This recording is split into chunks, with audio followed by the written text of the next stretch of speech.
Durante transmissão do programa Código-Fonte, o embaixador Ernesto Araújo, ex-ministro de Relações Exteriores, expôs os motivos do interesse dos parlamentares americanos na situação de violação de direitos fundamentais no Brasil, promovida pelo judiciário controlado por Alexandre de Moraes. As violações de direitos humanos no Brasil já motivaram uma entrevista coletiva com parlamentares e, na semana passada, uma audiência pública no Congresso daquele país, onde foi exposta a censura promovida por Moraes e a interferência nas eleições de 2022.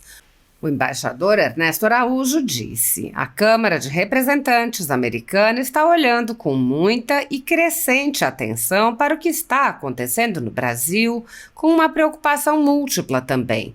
A preocupação, de um modo geral, com a decadência dos direitos humanos e especificamente da liberdade de expressão, essas liberdades básicas no Brasil, que significa a queda dessas liberdades num país importante no mundo, que significa um mundo, portanto, com menos liberdade, ou seja, um mundo mais favorável aos projetos totalitários, que são contrários ao projeto fundacional americano.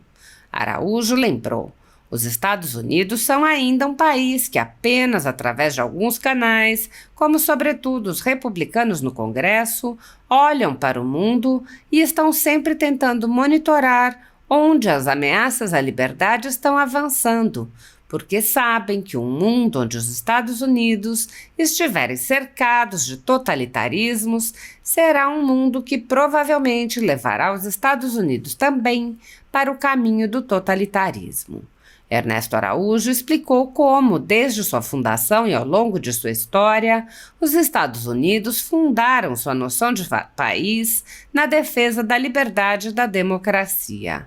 Ele explicou que a prática nas relações exteriores era de considerar apenas a força militar e econômica dos outros países, ignorando quaisquer problemas ou qualidades internos a cada país. Com a fundação de um país baseado na liberdade, surgiu também uma nova abordagem em relações internacionais que reconhecia que, ao validar países totalitários, o país contribui para o fortalecimento de ameaças ao seu próprio modo de vida democrático. Araújo disse: é uma democracia, uma forma diferente de ser um país, de ser uma nação. É uma forma baseada na liberdade. Ou seja, o princípio é a liberdade. Liberdade de cada um, de cada indivíduo, de exercer sua vida e buscar a felicidade na sua vida. E o Estado está aí para facilitar, quando possível, essa busca da liberdade, sobretudo para não atrapalhar essa busca da felicidade. É uma ideia completamente nova e que levou os Estados Unidos, nesse momento, a passarem a ver o mundo, depois que eles se tornam um país e se afirmam como país independente, a ver o mundo de uma maneira um pouco diferente. O diplomata explicou que, nesse momento de fundação, os Estados Unidos eram uma nação singular e reconheceram que essa singularidade precisava ser protegida. Ele disse: todos os outros têm regimes que são construídos de cima para baixo, de um poder estatal que manda e que praticamente é dono da sua população.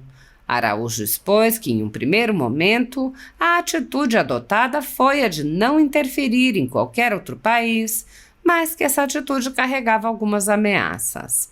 Araújo explicou que começou a haver uma percepção de que é necessário se importar com a organização interna dos países, reconhecendo se são totalitários ou autocráticos, porque esses tendem a representar um problema para os países democráticos. Ele disse: isso começa a ficar presente no imaginário americano e isso se consolida, sobretudo depois da Primeira Guerra Mundial, com a famosa fase do Woodrow Wilson. É onde ele diz que o presidente americano, na época da Primeira Guerra, que era preciso construir um mundo seguro para as democracias. O diplomata explicou: precisamos de um mundo que seja seguro para uma ideia, para um tipo de país, para um tipo de instrumento de exercício da liberdade, que é a democracia. Ernesto Araújo prosseguiu: O fundamental é saber se um país é democrático e está trabalhando a favor de um mundo seguro para as democracias, ou um país totalitário que está trabalhando contra esse mundo, que está trabalhando por um mundo de agressão, de violência, de repressão, um mundo seguro para o totalitarismo. Isso depois se afirma na Segunda Guerra Mundial, mas de uma maneira muito mais explícita, muito mais dramática até do que na Primeira Guerra Mundial. A Segunda Guerra Mundial é uma batalha de ideias, muito mais do que uma batalha de forças puramente geopolíticas. É uma batalha entre mundo livre e mundo totalitário. O diplomata expôs que, na Segunda Guerra, os Estados Unidos participaram de alianças com o intuito de preservar a democracia no mundo e que esse combate continuou após o fim da guerra, com a Terceira Guerra ou Guerra Fria. Araújo disse: uma guerra fria, dessa vez novamente em defesa da liberdade, novamente em defesa de preservar um espaço no mundo para a liberdade e tentar diminuir o espaço do totalitarismo percebido como uma permanente ameaça. Ernesto Araújo explicou que essa defesa da democracia no Brasil, observada na realização de uma audiência pública para expor as violações de direitos perpetradas por Moraes, é o resultado dessa longa história de defesa da ideia democrática em todo o mundo. Ele apontou que, mesmo nos Estados Unidos, há forças defendendo o contrário e ameaçando a democracia. Araújo disse: então essa componente, você pode chamar de ideológica, ela perpassa toda a história americana até pelo menos o final da Guerra Fria, depois do governo Reagan, onde os Estados Unidos resolvem aparentemente se esquecer disso e acham que está todo mundo igual, todos os países se movem da mesma maneira. O diplomata explicou que, ao abraçar a narrativa de que não é necessário se importar com a democracia em outros países, o Ocidente abriu um espaço para o crescimento de vários totalitarismos.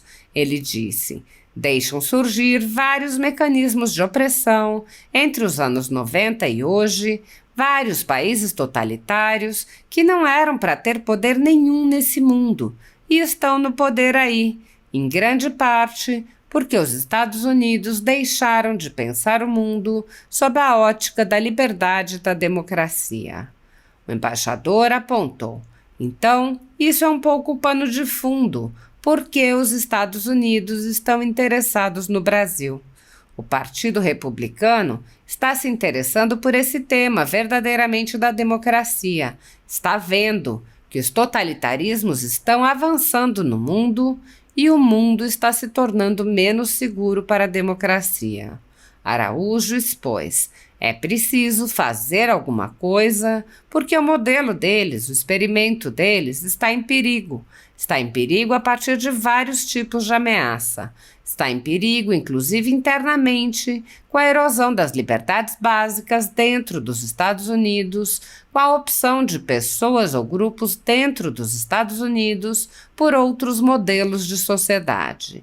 Então, o avanço de um projeto totalitário e pró-totalitário num país como o Brasil aparece numa luz diferente para eles. Não é algo imediato, é algo que vem de toda uma vida, de uma experiência histórica americana. Toda uma experiência histórica de um país que resolveu ser algo diferente, ser uma democracia quando ninguém era, e sempre, ou quase sempre, se sentiu na necessidade de preservar isso, que não é óbvio. Essa preservação não é óbvia, nada está garantido. Acho que eles voltaram a ter esse sentimento. Então, por isso é que o Brasil está nos Estados Unidos. A ditadura da toga segue firme. O Brasil tem hoje presos políticos, tribunais de sessão e jornais, parlamentares e influenciadores censurados. Em um inquérito administrativo no Tribunal Superior Eleitoral, o ministro Luiz Felipe Salomão, ex-corregedor do TSE, mandou confiscar a renda de sites e canais conservadores, como a Folha Política, com o aplauso e o respaldo dos ministros Luiz Roberto Barroso, Alexandre de Moraes e Edson Fachin. Todos os rendimentos de mais de 20 meses de trabalho do jornal estão sendo retidos sem justificativa jurídica. Anteriormente, a Folha Política teve sua sede invadida e todos os seus equipamentos apreendidos a mando do ministro Alexandre de Moraes. Mesmo assim, a equipe continuou trabalhando como sempre, de domingo a domingo, dia ou noite, para trazer informação sobre os três poderes e romper a espiral do silêncio imposta pela velha imprensa, levando informação de qualidade para todos os cidadãos e defendendo os valores, as pessoas e os fatos excluídos pelo mainstream, como o conservadorismo e as propostas de cidadãos e políticos de direita. Se você apoia o trabalho da Folha Política e pode ajudar a manter sua estrutura, cumprir seus compromissos financeiros e pagar seus colaboradores, doe qualquer valor à empresa Raposo Fernandes por meio do Pix, cujo QR Code está visível na tela, ou por meio do código ajude@folhapolitica.org. Caso não utilize Pix, há a opção de transferência bancária para a conta da empresa Raposo Fernandes, disponível na descrição deste vídeo e no comentário fixado no topo. Há mais de 10 anos, a Folha Política vem mostrando fatos da política brasileira, cobrindo eventos dos três poderes e dando voz a pessoas que o cartel midiático do país não quer mostrar. Pix ajude@folhapolitica.org. Assista. O tema, então, segue on, né? O Congresso americano está on. Certo? A Câmara de Representantes americana está olhando com muita e crescente atenção para o que está acontecendo no Brasil, né? Com uma preocupação múltipla também. A preocupação, de modo geral, com a decadência, digamos, dos direitos humanos e especificamente da liberdade de expressão e outras liberdades básicas no Brasil, que significa a queda dessas liberdades num país importante do mundo e que significa um mundo, portanto, com menos liberdade, ou seja, um mundo mais favorável aos projetos totalitários, que são contrários ao projeto fundacional americano. Portanto, né, os Estados Unidos são ainda um país que, pelo menos através de alguns canais, como sobretudo os republicanos, né, no Congresso, olham para o mundo, né, e estão sempre tentando monitorar onde as ameaças à liberdade estão avançando, porque sabem que um mundo onde os Estados Unidos estiverem cercados de totalitarismos será um mundo que provavelmente levará os Estados Unidos também para o caminho do totalitarismo, né? Os Estados Unidos têm essa dimensão praticamente desde a sua fundação, desde a independência e da sua Constituição, independência em 1776, Constituição em 1787, que é uma maneira diferente de olhar o mundo. Até aquele momento, os países do espaço político, sobretudo europeu, mas que acabava sendo a atitude de qualquer país, de qualquer nação no mundo, nos outros continentes também. A tendência, ou a prática que sempre se dava era que um país olhava para o mundo e estava preocupado com relações de poder em termos de quem tem mais força militar, quem tem mais força econômica, quem pode me ameaçar e quem pode me ajudar contra as ameaças que eu, porventura, sofro, né? Essa era então a preocupação do mundo, era saber, olha, quem está forte, quem está fraco, né? Quem está me olhando para o meu lado, quem não está olhando para o meu lado, do ponto de vista de um poder onde era completamente indiferente qual era a forma interna dos países ao redor do mundo. Então, queria saber, né, cada país queria saber qual era o tamanho do exército do outro, né, e como soberano ou congresso, o que fosse, daquele outro país governava o seu povo, não importava. né? Importava apenas o tamanho do exército, a produção, né? O número de navios, o volume de comércio, né? Numa concorrência, digamos, entre equivalentes. Os Estados Unidos introduzem algo diferente, porque os Estados Unidos introduzem um princípio nacional diferente com a sua formação no final do século XVIII, que é o princípio da democracia, o princípio, né, de we the people, de que o povo faz o poder, que o povo detém o poder e o exerce através de representantes que ele controla, né? De certa forma, é o modelo da Roma Antiga, aperfeiçoado. Esse modelo da Roma Antiga nós estamos aí examinando no curso de Logopolítica, nas últimas aulas, continuaremos um pouquinho. Mas com os Estados Unidos se consolida pela primeira vez, né, em milênios, num novo espaço na América, uma democracia, né, uma forma diferente de ser um país, de ser uma nação, né, uma forma baseada na liberdade, ou seja, o princípio é a liberdade de cada um, de cada indivíduo, de exercer a sua vida e buscar a felicidade na sua vida. E o Estado está aí para facilitar, quando possível, essa busca da liberdade, sobretudo para não atrapalhar essa busca da felicidade. É uma ideia completamente nova e que levou os Estados Unidos, estão nesse momento, a passarem a ver o mundo, depois que eles se tornam um país e se afirmam como um país independente, a ver o mundo de uma maneira um pouco diferente. Porque agora eles dizem, olha, somos o único que trouxe essa ideia democrática. Naquele momento era. Todos os outros têm uma ideia diferente do que é um país, todos os outros têm regimes que são construídos de cima para baixo, né, de um poder estatal que manda e que praticamente é dono da sua população. Isso pode ser um problema para nós, né? Nós somos diferentes disso. Então, os Estados Unidos, primeiro, olha, eu quero ficar quieto aqui, né? Não quero entrar, né, nesse jogo entre esses países. Por quê? Porque todos eles têm em comum algo que é o oposto do que eu sou, né? Todos eles são, de alguma maneira, autocracias, nós queremos ser uma democracia.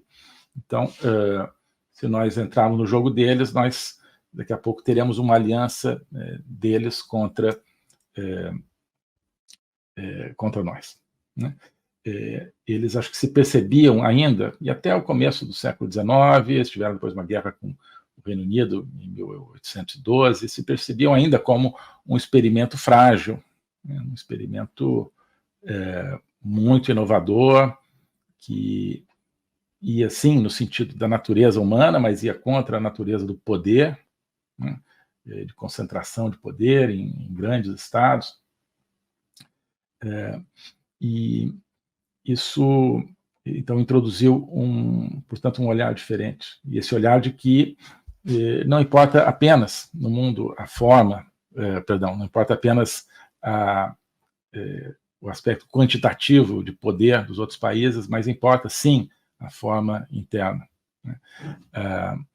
Os países totalitários ou autocráticos, eles tendem a representar um problema para os países democráticos. Isso começa a ficar presente no imaginário americano, né?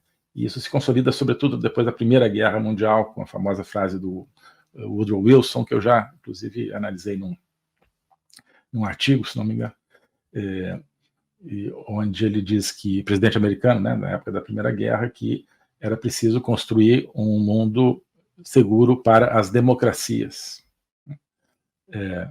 Então, ele não estava mais falando de equilíbrio de poder, de que, olha, temos que ter, né, grandes potências em paz. Não, estava falando que precisamos de um mundo, né, que seja seguro para uma ideia, né, para um tipo de país, para um tipo de instrumento de exercício da liberdade, que é a democracia. Então, isso tem uma continuidade. Quer dizer, no começo era uma continuidade mais defensiva. Os Estados Unidos, olha, eu estou aqui, né, eu quero que não olhem muito para mim, porque enquanto eu me fortaleço, né, porque né, se bobear, os autocráticos do mundo vão vir contra esse experimento nascente. Né? Não tanto tempo depois, se você pensar, entre a independência e a Primeira Guerra, então 140 anos depois, os Estados Unidos já são praticamente o país mais poderoso do mundo, um dos 2 ou 3 mais poderosos do mundo, então resolvem, quase com uma questão natural, passar a projetar, né, essa ideia. Um mundo autocrático não será um mundo seguro para nós, para a democracia. Não para os Estados Unidos enquanto nação, com tantos exércitos, com tantos navios na sua armada, não, mas para a ideia desse experimento democrático. Né? Então, isso introduz e consolida a questão da democracia como, ou da ausência de democracia, como o eixo determinante das relações internacionais, e não apenas o jogo do poder entre as nações. Então, agora o fundamental é saber se um país é democrático e está trabalhando a favor de um mundo seguro para as democracias, ou um país totalitário que está trabalhando contra esse mundo, que está trabalhando por um mundo, né, de agressão, de violência, né, de repressão, um mundo seguro para o totalitarismo. Isso depois se afirma na Segunda Guerra Mundial, de uma maneira, né, muito mais explícita, muito mais dramática até, do que na Primeira Guerra Mundial. A Segunda Guerra Mundial é uma batalha de ideias, né, muito mais do que uma batalha de forças puramente geopolíticas. Né? É uma batalha entre mundo livre e mundo totalitário, com, né, essa importantíssima reserva e falha, se você quiser, no modelo, que é a aliança desconfortável, mas que foi julgada necessária, das democracias com um totalitarismo soviético para vencer outro totalitarismo, o nazifascista. Mas a mobilização do Ocidente foi em torno, né, não de, olha, vamos preservar nosso território, nosso império, tanto que os Estados Unidos não tinham o seu território atingido, né? Não, vamos preservar a democracia. Né? Esse mundo não está nada seguro para a democracia, para a liberdade. E depois da Segunda Guerra, os Estados Unidos vêm a travar, então, uma terceira guerra, se você quiser, uma guerra fria, dessa vez, né?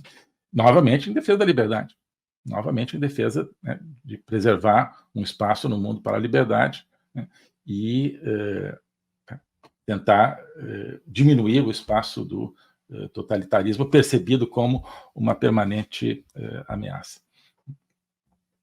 Agora, a forma do bloco soviético puramente, identificado agora, né, não mais como um aliado circunstancial, mas como um inimigo essencial, porque é um mundo, um ser humano completamente diferente. Então, essa componente, você pode chamar de ideológica, ela, de certa maneira, ela perpassa toda a história americana. E até, pelo menos, o final da Guerra Fria, né, depois do governo Reagan, onde os Estados Unidos resolvem, aparentemente, se esquecer disso, né, e acham, olha, está todo mundo igual, todos os países se movem da mesma maneira, né, não importa, começam a dizer, né, não importa, começam a pensar dessa maneira, não importa tanto a forma interna, os países vão acabar sendo democráticos mesmo, mas não tem perigo nenhum para a democracia, então deixa a China lá, o importante é o comércio, isso vai levar a uma democracia. E com isso, os Estados Unidos e o Ocidente livre perdem aquele eixo, né, aquele eixo de mundo entre liberdade e opressão, né, e deixam surgir vários mecanismos de opressão entre, né, começo dos anos 90 e hoje, vários países totalitários que não eram para ter poder nenhum nesse mundo, estão com poder aí, em grande parte porque os Estados Unidos deixaram de pensar o mundo sob a ótica da liberdade e da democracia. Então, isso é um pouco o pano de fundo para por que os Estados Unidos, né, estão interessados nisso. Tem uma longa história. E hoje os Estados Unidos estão pelo menos o Partido Republicano, acho que exclusivamente o Partido Republicano, está se reinteressando por esse tema verdadeiramente da democracia. Está vendo que os totalitarismos estão avançando no mundo, né, que o mundo está se tornando menos seguro para a democracia, e que esse totalitarismo está avançando, inclusive na América Latina, né, no hemisfério ocidental, e que é preciso fazer alguma coisa porque o modelo deles, né, o experimento deles está em perigo. Está em perigo a partir de vários tipos de ameaça. Está em perigo, inclusive, internamente, né, com a erosão das liberdades básicas dentro dos Estados Unidos, com a opção de pessoas, grupos dentro dos Estados Unidos por outros, no fundo, outros modelos de sociedade, como essas pessoas que estão aí hasteando bandeira palestina em lugar da bandeira americana em universidades americanas. Isso significa muito mais do que um apoio misguided, como se diria, um apoio equivocado a uma causa que, no fundo, não é a causa palestina, é a causa do terrorismo, na verdade, que eles estão apoiando. Mas é mais do que isso, né? É uma rejeição do experimento americano. Essa bandeira palestina veio representar agora uma rejeição do experimento americano. Então, há uma ameaça interna, mas há uma força de reação contra isso e de, olha, ainda dá para preservar um mundo seguro para as democracias e um próprio espaço para a democracia dentro dos Estados Unidos. Então, o avanço de um projeto totalitário e pró-totalitário num país como o Brasil aparece numa luz diferente para eles. Aparece né, daquela que a gente imaginaria, não é algo imediato, é algo que vem de toda uma experiência histórica americana. Deixa eu ver aqui.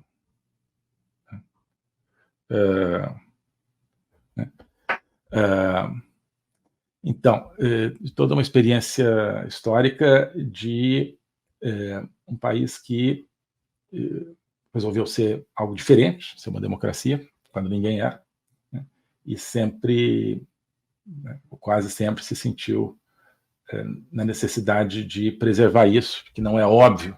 Né, essa preservação não é óbvia, nada está garantido. Acho que eles voltaram a ter esse sentimento. Então, por isso é que o Brasil está on nos Estados Unidos, porque é no momento em que, pelo menos, né, uma das duas principais correntes políticas dos Estados Unidos tem essa percepção, olha, totalitarismo está avançando na Ásia, na China, no Oriente, na Rússia, e está avançando, né, no Oriente Médio, está avançando na África, está avançando na América Latina, e está avançando dentro dos Estados Unidos. Então, nós estamos diante de uma das duas principais correntes americanas que quer retomar esse eixo de mundo, liberdade e totalitarismo. Oi, pessoal. Hoje eu queria convidar você, cada um de vocês, para fazer parte de um projeto, que é a Academia Folha Política. A Academia Folha Política é mais do que um curso, simplesmente. Ali dentro tem o meu curso de Logopolítica, agora também o curso sobre juristocracia, totalitarismo e resistência política. Tem outras iniciativas, como a Agenda 2030, de comentário de atualidades, tem vários vídeos, mas isso tudo cria um espaço. Não é apenas uma coleção de produtos individuais. Isso é um espaço de reflexão, um espaço de conexão entre as pessoas e, sobretudo, um espaço de autoconhecimento. Ali a gente está construindo um caminho, uma viagem para que cada um se conheça melhor a si mesmo, isso é a base de tudo, também para que nós, como brasileiros, conheçamos melhor o nosso país, nós conheçamos melhor o tempo que nós vivemos no nosso mundo, que nós conheçamos melhor também a nossa civilização, a civilização ocidental. Isso tudo cria uma atmosfera de conhecimento, e o conhecimento é que conduz à liberdade, que conduz à libertação. Então, esse é o convite que eu queria fazer, conhecer todo esse ambiente de uma construção conjunta. Passando a ser membro da Academia Folha Política, você não está adquirindo, portanto, um produto pronto, definido e acabado, como um curso definitivo. Não. É um processo do qual você vai participar. um processo no qual você vai criar o seu próprio conhecimento. Tá bom? Então aqui tem a descrição, tem o link para ingressar na academia, tem a opção anual, a opção mensal, e eu tenho certeza que quem entrar vai se entusiasmar com esse projeto, vai se entusiasmar com essa construção. Tá bom? Abraço!